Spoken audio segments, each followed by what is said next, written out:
কপিলের বাবা যদি না থাকতো তাহলে চাহিদাটা মিটাইতে পারতাম না। ওনার ঋণ আমি কখনোই শোধ করতে পারবো না।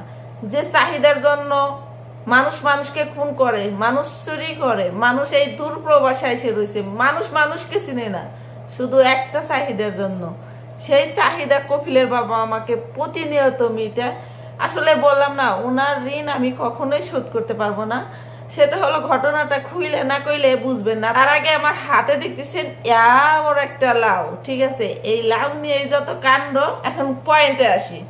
ঘটনা হয়েছে এই যে আমি 3টা বছর ধরে এখানে আছি। একটা মানুষ আমাকে ভালোবাসে এবং কি অনেক ভালো জানে দেখেই আমি এখানে রয়েছি। কেমনে? আমি যে বাসাটার মধ্যে থাকি অনেক খাওয়ার কষ্ট। হ্যাঁ, ওরা খাবার খায় না, ওরা যা খাওয়া ওগুলো আমি খাইতে পারি না, তাইলে অনেক খাওয়ার কষ্ট আমার কাছে। বাড়তি কোনো খাবার আমি পাই না। কেক বিস্কুট সেই যে তৈরি করে ক্রিম জাতীয় এগুলো কিছুই থাকে না ফ্রিজে। তো যা থাকে পোলাপানে নিয়ে খাই ফেলে। এখন আমি খাবো কি? যে পেটের দায়ে প্রবাসে আসছি। এই পেট এমন একটা জিনিস, এই পেটের মধ্যে যদি ক্ষুধা লাগে দেখবেন আপনার কোনো কিছুই ভালো লাগতেছে না। আপনার ভালো কথা বলেও কেউ খারাপ লাগতেছে, আপনার শরীর কাঁপতেছে। 2 দিন না খাইছিলাম একটা কষ্টে। তো কালকে দেখি কি আমি কথা বলতে পারতেছি না, আমার হাত পা কাঁপতেছে, আমি কাজ করতে পারতেছি না। পরে এত রাত্রে খাসির মাংস ছিল ফ্রিজে, একটু আলু দিয়ে রান্না করে পেট ভরে ভাত খাই, আধা ঘন্টা রেস্ট করি, তাই একটু ভালো লাগে। তো এই পেটের জন্য সব আমার কপিলের বাবা যদি বলে বাবা আমার এই ডাইনে দাও, দিব। সাথীন কি করে করবো? টেহা দি। আমি কই টেহা নই যা। তখন মানা করবো টেহা লাগবো না। প্রতি শুক্রবারে কোনো না কোনো সবজি আনবো। আজকে অনেক কিছু আনছে, আপনাদের সাথে শেয়ার করতেছি, ফ্রিজে রেখে দিছি। সেটা হলো এই যে লাউ নিয়ে আসে, লাউটা মোটামুটি কষি আছে। যাই হোক, না পায় নাতি বাতা যেটা আছে মাশাআল্লাহ যায় আনছে, আলহামদুলিল্লাহ আনছে। তো উনি এটা আমি হয়তো তরকারি রান্না করে না খাইতে বললেও ভাজি করলেও ভালো লাগবে, বাতি লাউ। তো লাউ আনে, করলা আনে, ধনে পাতা আনে, আর মরিচ। আমার ফ্রিজে মনে হয় 5 কেজি মরিচ আছে। আজকে 1 কেজি কাজের মানুষে দিয়ে দিছি, কপিলের বাবার দে। আমি কই গিয়ে নিয়ে যা, কাজের মানুষের দে। কয়েক অনেক আছে নাকি? আমি হয় অনেক বলে পয়সা যাইতেছে। পরে 1 কেজি দিয়ে দিছি মরিচ।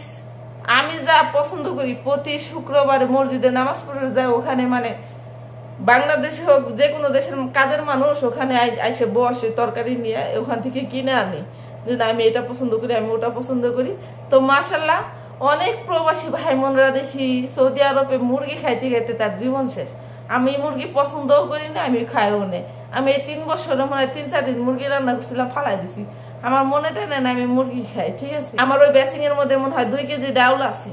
কোথাও কিছুর অভাব নেই আমার বাংলাদেশি খাবারের, আমি রান্না করে খাইতে পারি। এই লাউ দিয়ে আলুতে ডিম দিয়ে ধনে পাতা আনছে, খুব সুন্দর ধনে পাতা দিয়ে রান্না করি। মাছ আছে, মাছ এখন ভাজো, কুটো, বাসো, সুরমা মাছ রান্না করুন না, চিংড়ি মাছ হলে রান্না করতাম।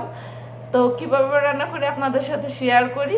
আসলে ওনার ঋণ আমি কখনো শোধ করতে পারবো না। আপনাদের সাথে পেটের খিদে হয়েছে সবচেয়ে মারাত্মক একটা ঘটনা নিজের সাথে।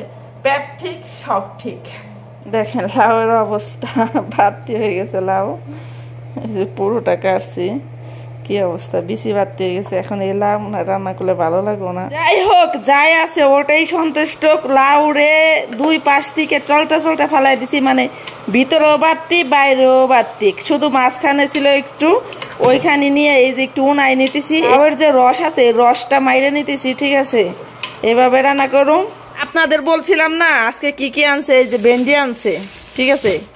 এই যে করলা আনছে আমার জন্য, এই যে কাঁচামরিচ আনছে, ভেন্ডি আছে, বেগুন আছে, এই যে 1 টুকরা কাঁচামরিচ কাজের মানুষে 1 টুকরা দিয়ে দিছি। এই যে আগে করলা রয়েছে, ঠিক আছে? টমেটোর কথা বাদই দিলাম, টমেটো তো ওদের জন্য আনে, আমি খাইলে খাই, না খাইলে নাই। আর এই জায়গায় কার্টুন ফল রয়েছে, আমি খাই না। এই যে লাউটুক ফ্রিজে এইভাবে রেখে দিছে, এটা বাজি করুম যদি এইভাবে রান্না করে মজা না লাগে। স্পেশাল জিনিসটা দেখাইলে মিনে। এই যে ধনে পাতা আনছে আমার জন্য, ঠিক আছে? এ বাসায় ওরা ধনে পাতা খায় না, শুধু আমার জন্য আনছে ধনে পাতা। পোলার বউ অসুস্থ, তাই দেখবেন। আর এদিকে আমার সন্ধ্যাবেলা 7টা বাজে কইছি কি রুটি বানা আর মাংস দিয়ে ভেন্ডি দিয়ে তরকারি রান্না করছি। কপিলের বাবার খবর নাই। কপিলের বাবার লোকে রাগ করে কপিলের মা না খাই হয়ে আসলে পোলার বাড়ি গেল। কপিলের বাবা কই গেছে, দাওয়াতি খাইবার গেছে না কোনো কামে গেছে। খিদে লাগছে, এত পতুগুড়ি করার কাম নাই। আদা বাটা, হলুদ মরিচ সবকিছু দিয়ে দিছি, লবণ টবণ। এই দেখুন পানি দিলাম, লাউটা যেহেতু বাতি, খুব একটা পানি দিব না, এইভাবে একটু জোল জোল করে রান্না করে দেখি আসলে খাওয়া যায় কিনা, মজা হয় কিনা।